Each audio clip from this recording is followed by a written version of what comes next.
Assalamu alaikum, dear students of 8th class. It's chapter number 5. The name of the chapter is Sound, and today's topic is amplitude, time period, and frequency of vibration.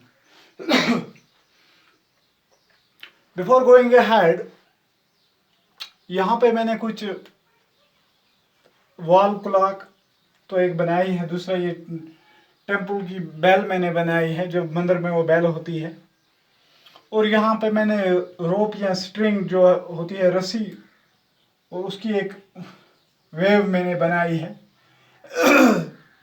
और यहाँ पे जो है, यहाँ पे दूसरा ये मैंने पेंडुलम की जगह यहाँ पे यूज़ किया है। इस वक्त जो इसका चलना है आप देखिए, इसका मोशन जो है, तो इसी के बारे में आज हम पढ़ने जा रहे हैं। तो यहाँ पे अगर हम पहले वॉल क्लॉक की बात करें,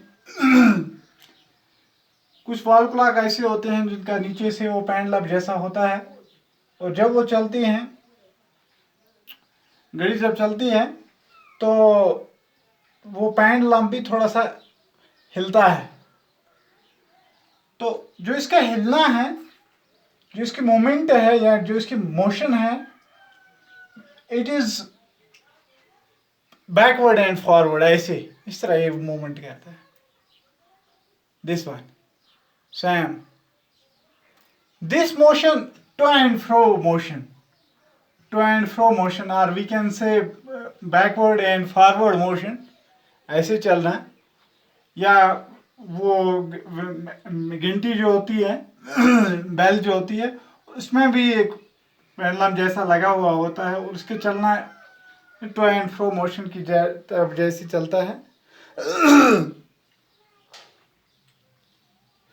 तो इसको हम ये जो कर रहा है, इसको ये एक यहाँ पे एक वाइब्रेशन भी हम इसको कह सकते हैं, साउंड वाइब्रेशन हम इसको, जो यहाँ से आवाज़ जैसी निकलती है, this to and fro motion, this one is known as the vibration.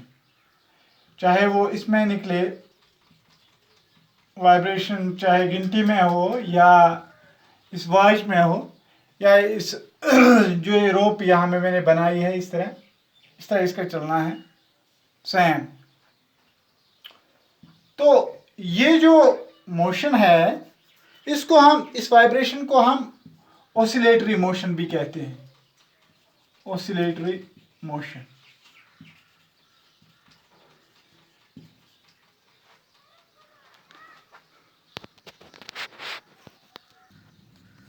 अब जो इसका ये हिलना है, जो इसकी ये मोशन है, जो यहाँ से यहाँ तक, इस मेन पॉइंट से ये डिस्टेंस जो ये कवर करता है, इस तरह,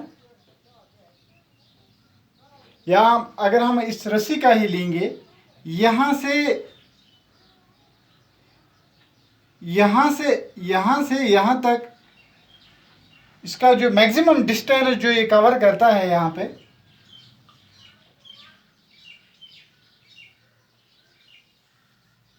देखिए यहाँ से यहाँ तक जो ये डिस्टेंस कवर करता है, यहाँ से यहाँ तक जो ये डिस्टेंस कवर करता है, this distance, maximum distance moved by an object, maximum distance moved by an object is known as amplitude. जो ये डिस्टेंस कवर करता है यहाँ से यहाँ तक, जो इसकी ये वेव ऊपर चढ़ती है, जो डिस्टेंस कवर कर रहा है यहाँ से यहाँ तक, या यहाँ से यहाँ तक जो डिस्टेंस कवर कर रहा है, इसको हम कहेंगे एम्पलीट्यूड। ये लो भी होती है और ये हाई भी होती है, जैसे हम यहाँ पे देख सकते हैं आराम से।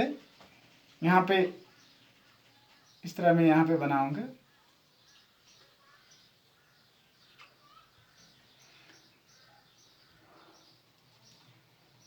लो एम्पलीट्यूड, यहाँ से यहाँ तक, यहाँ से यहाँ तक, यहाँ से यहाँ तक डिस्टेंस इसने कवर की।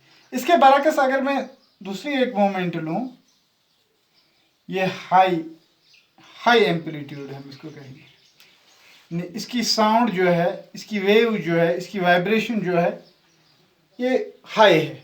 इसकी एग्जांपल अगर मैं यहाँ पे लूँ, शादियों में हम वो तमखनारी जो होती है उसका जो एम्पलीट्यूड होता है, उसकी जो साउंड जो होती है, it is low as compare to dhol. जो डोल हम इस्तेमाल करते हैं शादियों में, तो डोल की साउंड जो है दैट इज एम्पलीट्यूड जो इसका है, वो हम दूर से अंदाज़ा लग सकते हैं ये कौन सा एम्पलीट्यूड है। इनकी साउंड जो है हम दूर से इसका अंदाज़ा लगा सकते हैं, फील कर सकते हैं कि ये किसकी आवाज़ है। This is known as the distance covered, the distance, maximum distance moved by an object. Low amplitude यानी कि लो साउंड या हाई साउंड इसको हम कह सकते हैं। There is low sound and there is high sound. तो इसके बाद हम आते हैं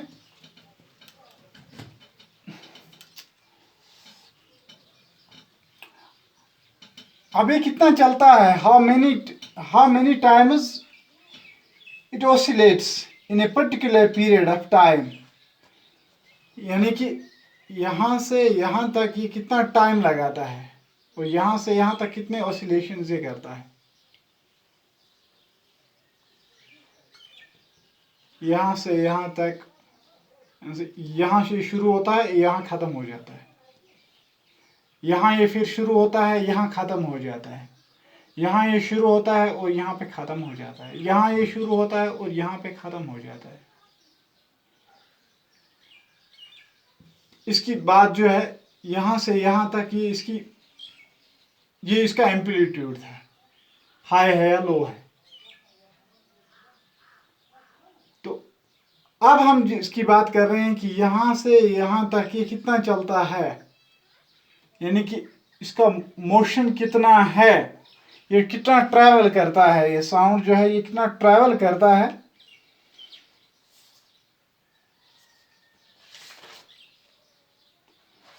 ये कितनी बार पर सेकंड में ये कितना ये चलता है, यहाँ से यहाँ तक, यहाँ से यहाँ तक और यहाँ से यहाँ तक। तो this is known as the number of oscillations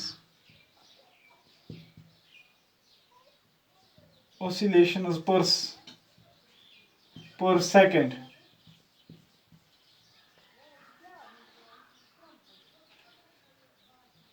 is known as frequency। इसको हम फ्रीक्वेंसी कहेंगे।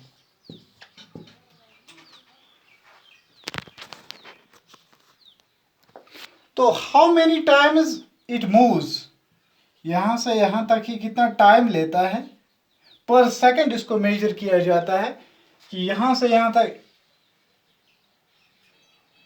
पर सेकंड में, एक सेकंड में कितना ये चलता है। इसको हम कैसे कैलकुलेट करते हैं, पर सेकंड के जरिए, यानी कि इसका इसकी जो मोमेंट जो ये मोमेंट कर रहा है, यानी कि जो ये चलता है, जो इसकी वाइब्रेशन है पर सेकंड जो है, ये इसकी फ्रीक्वेंसी है। यानी कि कितनी बार पर सेकंड में ये कितना चलता है, कितनी बार ये हिलता है। That is known as the frequency of this wall clock, time lap of wall clock or temple bell। तो ये जो है, ये एम्पलीट्यूड जो है, टाइम पीरियड या फ्रीक्वेंसी, टाइम पीरियड तो आपको मैं समझाया कि फ्रीक्वेंसी का टाइम पीरियड जो है वो हम पर सेकंड लेते हैं। पर सेकंड में this one is calculated in hertz, that is Hz।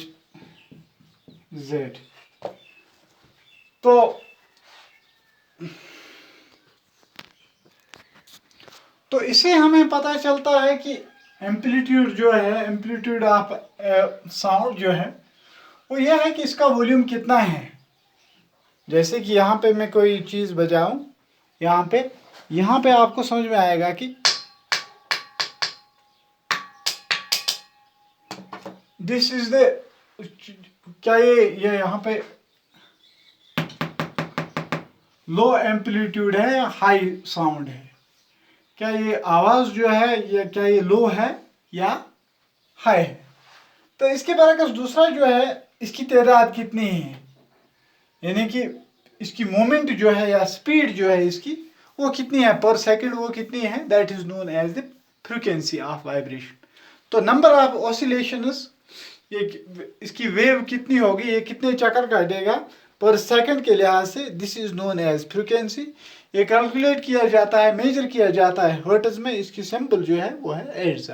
ये जो दोनों हैं एम्पलीट्यूड जो है या फ्रीक्वेंसी जो है, ये दो इम्पॉर्टेंट प्रॉपर्टीज ऑफ साउंड है, वो हम आगे पढ़ेंगे। अस्सलाम वालेकुम।